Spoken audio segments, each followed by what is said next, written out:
सुट्टीच्या दिवशी आठवड्यातून एकदा तरी प्रत्येकाच्या घरी चमचमीत बेत ठरलेलाच असतो। प्रत्येक वेळेस आपण नवीन काहीतरी ट्राय करत असतो। एकदा अशी झणझणीत मिसळ एकदा नक्की करून बघ, सगळे एकदम आवडीने खातील। आता इथं मी पाव किलो मटकी घेतली, स्वच्छ धुवून कुकरमध्ये हळद मीठ आणि 1 ग्लास पाणी घालून उकळून घ्यायचे।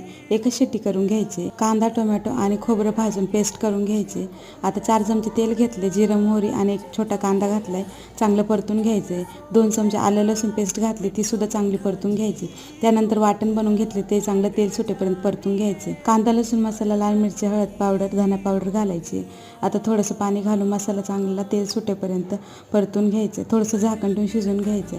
त्यानंतर शिजवलेली मटकी घालायची, गरजेनुसार गरम पाणी घालायचे आणि छान अशी उकळी येऊ द्यायची। चवीनुसार मीठ घातले। आता बघू शकता तरीसुद्धा खूप छान आली। आता असं अर्ध झाकण ठेवून 5 ते 6 मिनिटं चांगले उकळून घ्यायची। आपली मिसळ बनवून तयार झाली, गरमागरम सर्व करायची। रेसिपी आवडली असेल तर लाईक करा आणि चॅनल सबस्क्राईब करायला विसरू नका।